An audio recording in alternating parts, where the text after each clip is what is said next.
दोस्तों, चेनल पर तमारू स्वागत है। आ वार्तानो छठ्ठो भाग है। वार्ता शुरू करता पहला मित्रों एक विनंती है, प्लीज वार्ता तमने पसंद आवे तो लाइक जरूर करजो अने चेनल ने सब्सक्राइब पण करजो। मित्रों, विडियो बनाववामां खूब ज मेहनत थाय छे। तमारी एक लाइक थी हिम्मत मळे छे। मारी उपर हमेशा तमारो प्रेम अने स्नेह बनावी राखजो। बधा मित्रों ने मारो प्यार भर्यो नमस्कार। तो चालो वार्ता शुरू करूं छुं। बधुं ज थई गया पछी आयशाए समीर ने पाछळ हटवानुं कह्युं। आयशा पोताने संभाळवा अने तेना श्वासने संयमित करवा लागी। थोड़ीवार पछी समीर पण पोतानुं माथुं झुकावीने रूमनी बहार નીકળી गयो। जेवो ज समीर आयशानी पासेथी हट्यो त्यां ज ધ્રુજતી बेड उपरथी उठी अने तरत ज बाथरूमनी तरफ चाली गई। तेना मनमा उलझन वधवा लागी कि तेणे आ शुं करी लीधुं। परिणित होवा छतां पण तेणे हजू एक वधु पुरुष साथे संबंध बनावी लीधो, ते पण एक एवो छोकरो के जे तेनी दीकरीनी उंमरनो हतो। ते तेनाथी 16 वर्ष नानो हतो। आ विचारीने आयशानुं मन गभरातुं हतुं। बाथरूममां जईने तेणे पोताना मोढा उपर पाणी नाख्युं अने पोताने शांत करवानी कोशिश करी। तेणे विचार्युं के जे कंई पण थयुं ते ना थवुं जोईतुं हतुं, परंतु हवे तेने ते स्थितिने संभाळवानी हती। तेणे पोताने बाथरूममां साफ करी अने मनमा ने मनमा विचारी लीधुं के तेने आगळथी सतर्क रहेवुं पड़शे।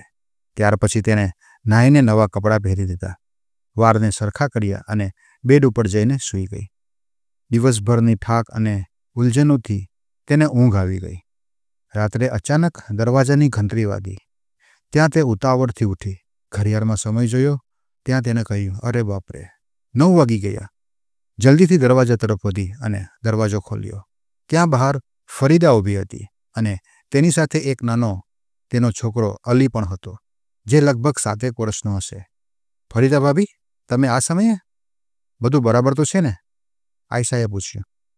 फरीदाए जवाब आप्यो, आयशा, मारा पितानी तबियत खूब ज खराब थई गई छे। हमणां ज फोन आव्यो। हूँ अने सब्बीर तरत ज त्यां जवा माटे નીકળીએ છીએ। तू अलीने 2 દિવસ माटे तारी पासे राखीश प्लीज। अमे 2 દિવસमां आवी जईशुं। आयशाए तेने आश्वासन आप्युं। कंई वांधो नहीं भाभी, आ पण तो तमारुं ज घर छे ने। तमे अलीने अहींया राखीने निश्चिंत थईने जाओ। त्यार पछी फरीदा अलीने तेनी पासे राखीने चाली गई। आयशाए दरवाजो बंध कर्यो अने अली साथे अंदर आवी गई। तेणे घड़ियाळ तरफ जोयुं तो त्यां 9:10 थई गई हती। पछी तेणे टीवी चालू कर्युं अने अलीने पूछ्युं, ते जम्युं छे के नहीं? अलीए जवाब आप्यो, नहीं आंटी, जम्युं नथी। आयशाए कह्युं, तू टीवी जो, हूँ जमवानुं गरम करीने लावुं छुं। ते रसोडामां जई अने जमवानुं गरम करवा लागी। जमवानुं वधारे हतुं एटले तेने कोई वातनी चिंता नहोती। तेणे जमवानुं गरम कर्युं अने डाइनिंग टेबल पर मूकी दीधुं। अलीने जमवानुं पीरस्या पछी ते पण तेनी साथे खुरशी पर बेसी गई। समीर पण हजी सुधी जमवा नहोतो आव्यो। आयशा पोते पण तेने उपर जईने बोलाववा नहोती मांगती, कारण के ते समीर साथे नजर मिलाववामां असहजता महसूस करी रही हती। तेना मनमा सवालो उठी रह्या हता के जे कंई पण थयुं तेमां भूल कोनी छे। जेवी ज तेने समीरना पगलांनी आहट संभळाई, तेनुं ध्यान भंग थई गयुं। आयशा तेनी सामे जोया वगर बोली, जमी ले समीर, मैं जमवानुं गरम करी दीधुं छे। समीर तेनी सामे ज खुरशी पर बेसीने जमवा लाग्यो। आयशा पण जमी रही हती, परंतु तेनी नजर वारे वारे नीचे झूकी जती हती। तेना मनमा वारे वारे ए ज ख्याल आवी रह्यो हतो के एक परिणित स्त्री होवा छतां पण मैं आ शुं करी लीधुं। जमता जमता समीरे पूछ्युं, आ साहेब कोण छे भाभी? आयशाए नजर मिलाव्या वगर जवाब आप्यो, आ पाड़ोशी फरीदा भाभीनो छोकरो छे। तेना पप्पानी तबियत अचानक खराब थई एटले तेओ त्यां गया छे। त्यार पछी बंने वच्चे कोई वात थई नहीं। समीरे जमवानुं पूरुं कर्युं अने तेने गुड नाइट कहीने उपर जतो रह्यो। आयशाए वासण उठावी रसोडामां राखी दीधा अने पोताना रूममां जईने दरवाजो अंदरथी बंध करी दीधो अने ते अली साथे बेड उपर सूई गई। अली एक नानो मासूम छोकरो हतो जे जल्दी ज सूई गयो, परंतु आयशा हजू पण जागती हती। बपोरे 3 કલાક सूवाना कारणे तेने ऊंघ आवती न हती अने आजना दिवसे तेनी जिंदगीने एक अलग ज वळांक मळ्यो हतो। તે બે ભાગમાં વહેંચાઈ ગઈ હતી, દિલ અને દિમાગ. દિલ કહેતું હતું કે જે થયું તે ઠીક થયું, જો કે તેનું દિમાગ તેને ખોટું સાબિત કરી રહ્યું હતું. દિલ આમ પણ કહેતું હતું કે પરણિત હોવા છતાં પણ તે પોતાના પતિ સાથે એક અધૂરી જિંદગી જીવી રહી હતી અને કદાચ કુદરતે તેનું સાંભળ્યું અને તેના માટે કોઈ નવો રસ્તો ખોલી આપ્યો તો તેમાં કોઈ ખોટું નથી. આયશા એ બધા વિચારોમાં ખોવાયેલી હતી ત્યાં જ અચાનક દરવાજા ઉપર ટકોર થઈ. ઘરમાં તેના અને અલી સિવાય ફક્ત સમીર જ હતો. નક્કી કે તે ટકોર કરવાવાળો સમીર જ હશે. તે વિચાર્યું કે હવે તે અહીંયા શા માટે આવ્યો છે. તેનો દિલ જોર જોરથી ધડકવા લાગી. તે ચૂપચાપ સૂતેલી જ રહી, ઉઠી નહીં. ત્યાં ટકોર ફરીથી આવ્યો. અલી ક્યાંક ઉઠી ન જાય તે વિચારી અને એ પણ કે તેને કોઈક ગલતફહેમી ન થઈ જાય. આયશા ધીમે ધીમે ઉઠી અને દરવાજા પાસે જઈ અને દરવાજો ખોલ્યો. સામે સમીર ઊભો હતો. તેને જોઈ આયશા થોડી ચોંકી ગઈ અને બોલી, શું છે? અહીંયા હવે શા માટે આવ્યો છે? ભાભીજી, હું અંદર આવી શકું? સમીરે ધીમેથી પૂછ્યું. આયશાએ તેને ના પાડતા કહ્યું, નહીં, તું હમણાં જા અહીંયાથી. આટલું જ કહીને દરવાજો બંધ કરી દીધો. તેનો શ્વાસ તેજ થઈ ગયો હતો અને તેના મનમાં કેટલાક વિચારો ઉમળવા લાગ્યા હતા. તે વિચારવા લાગી કે તે અંદર શા માટે આવવા માંગે છે. નહીં, આમ નહીં હોઈ શકે. અલી પણ તો રૂમમાં છે. એકવાર જે ભૂલ થઈ ગઈ તે કાફી છે. હવે ફરીથી આવું નહીં થઈ શકે. પરંતુ ત્યાં જ તેના દિલના એક ખૂણામાંથી એક અવાજ આવ્યો, તો શું થઈ જાય ફરી આવું થાય તો? આખરે બધાના જીવનમાં આવો મોકો આવે છે. હવે જો એકવાર થઈ ગયું છે તો હવે બીજી વાર થાય તો શું ફરક પડી જાય? પાછલા કેટલાક વર્ષોથી તે પોતાને રોકી રાખ્યો છે. હવે જો મોકો મળ્યો જ છે તો તેને જવા દેવો ઠીક નથી. જિંદગીમાં આવા મોકા વારે વારે નથી આવતા. આયશા બેડ ઉપર બેઠી બેઠી વિચારોમાં ડૂબી ગઈ. અગર મોકો મળ્યો છે તો શું તેને છોડી દેવો જોઈએ? પાછલા કેટલાક વર્ષોથી મારી જિંદગી થમી ગઈ છે અને આ પણ આવી જ રીતે વીતી જશે. સમીર હજુ જવાન છે. તેના જીવનમાં કેટલાક એવા અવસર આવશે, પરંતુ મારા માટે? મારી પાસે તો ફક્ત આ એક જ મોકો છે. શું મને પણ જિંદગીની આ મજા ઉઠાવવાનો કોઈ હક નથી? તે જ વિચારોમાં તે ઉલઝેલી હતી. આયશાનો દિલ અને દિમાગ એક લડાઈમાં ફસાઈ ગયા. આખરે તેના મનમાં અવાજે તેના દિમાગના તર્કને પરાજિત કરી લીધા. આયશાને સમીર પ્રત્યે પોતાના પાછલા વ્યવહાર વિશે વિચારોને થોડો અફસોસ થવા લાગ્યો. તે હસતા ઊભી થઈ અને કબાટમાંથી એક આકર્ષક લાલ રંગનો સલવાર કુર્તો પહેરવાનું વિચાર્યું. પછી બાથરૂમમાં જઈને કપડાં બદલ્યા અને રૂમમાં આવીને થોડો હલકા ફૂલકો મેકઅપ કર્યો. તેને લાલ રંગની ઊંચી હીલવાળા સેન્ડલ પણ પહેર્યા અને તે વિચારીને સ્મિત કરવા લાગી કે કદાચ સમીર તેનાથી નારાજ પણ હશે તો તે તેના આ રૂપને જોઈને નિશ્ચિત ખુશ થઈ જશે. અલીને ગહેરી નિંદરમાં સૂતેલો છે. તેની તસલ્લી કરી અને રૂમની લાઇટ બંધ કરીને ધીરે ધીરે પગથિયા ચડીને ઉપર જવા લાગી. તેનું દિલ જોર જોરથી ધડકવા લાગ્યો. જ્યારે તે ઉપર પહોંચી તો તેને જોયું કે સમીરનો રૂમનો દરવાજો ખુલ્લો છે અને અંદર હલકી રોશની હતી. પરંતુ તેણે અંદર જોયું તો ત્યાં સમીર હતો જ નહીં. તેને તેની પાછળથી કોઈના પગનો આહત સંભળાયો. ત્યાં તેને ફરીને જોયું તો સમીરના હાથમાં એક ગ્લાસ હતો, જેનાથી એવું લાગતું હતું કે તે આગાશી પર થોડો સમય વિતાવી રહ્યો હતો. સમીર તેની પાસે આવ્યો તો આયશાએ તેને ઝીઝકતા પૂછ્યું, તું હજુ સૂતો નથી? સમીર આગળ વધીને આયશાના એક હાથને પોતાના હાથમાં થામી લીધો અને નજદીકથી આયશાના દિલની ધડકનોને તે તેજ થવા લાગી. મને ખબર હતી કે તમે આવશો. તેને ધીમેથી આયશાને પોતાની તરફ ખેંચી અને આયશા વગર કંઈ બોલીએ તેની સાથે જતી રહી. સમીરે તેને પોતાની બાહુમાં ભરી લીધી. તેને આવી નજદીકીઓથી કોઈક અજીબ જ સુકૂનનો અહેસાસ થયો.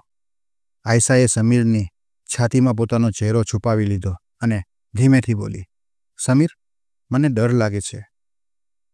સમીરે તેને હજુ વધારે સ્નેહથી પોતાની બાહોમાં જોરથી જકડી લીધી અને પૂછ્યું, ડર? કઈ વાતનો ડર ભાભી?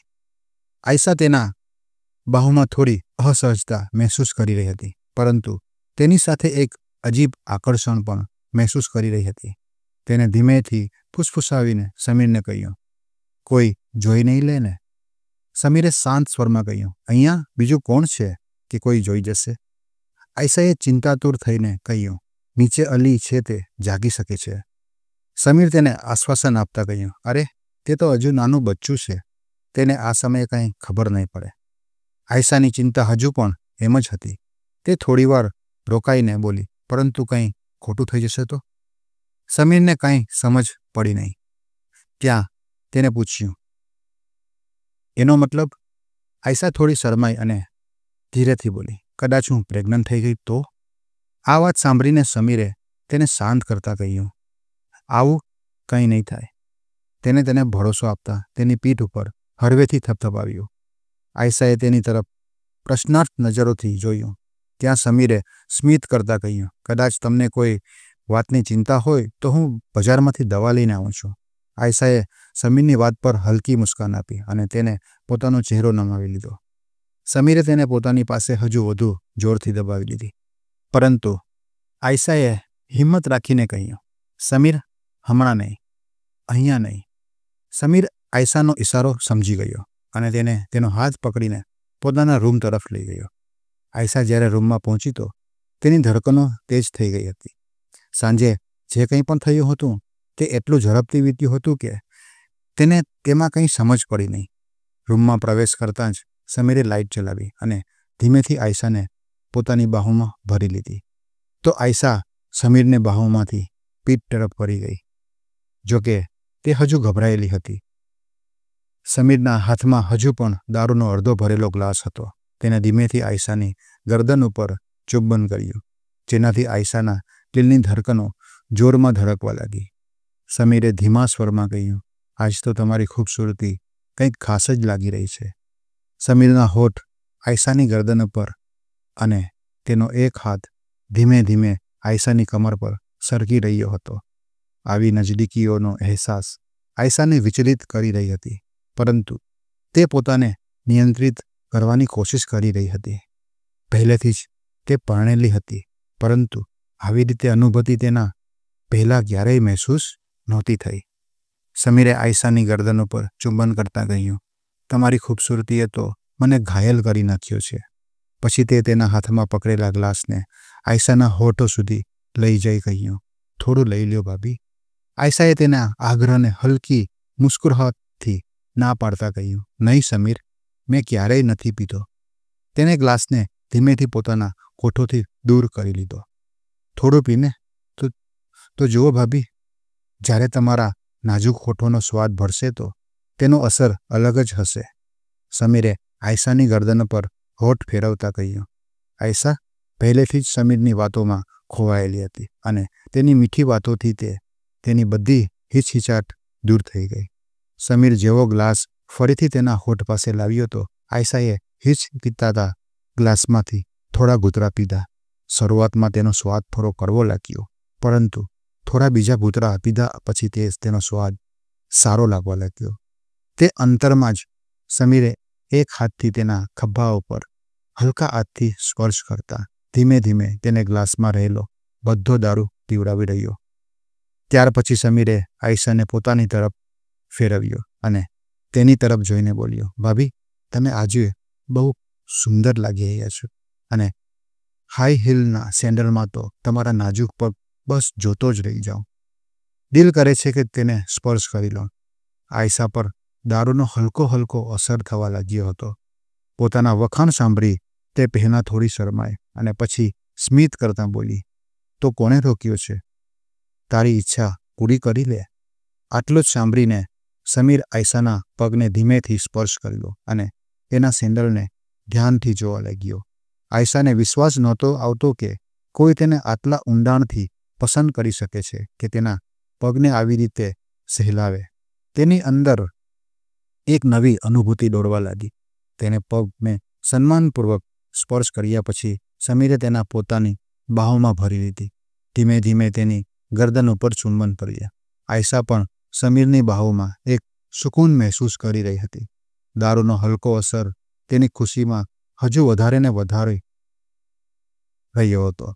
તેને પણ સમીરને પોતાની બાહોમાં જોરથી જકડી લીધો હોય જ્યારે તેને એવું લાગ્યું કે સમીર તેના કપડાં ઉતારવાની કોશિશ કરી શકે છે તો તેણે ધીરેથી કહ્યું, સમીર, દરવાજો બંધ કરી લે. સમીર તેની સામે જોઈને કહ્યું, આ સમયે અહીંયા કોણ આવી શકશે? પરંતુ આયશાએ હલકા સ્મિતથી કહ્યું, છતાં પણ દરવાજો બંધ કરી લો પ્લીઝ. સમીરે તેને છોડ્યો, દરવાજો બંધ કર્યો અને ફરીથી આયશાને પોતાની તરફ ખેંચી લીધી. મિત્રો, વાર્તા આગળ ચાલુ રહેશે.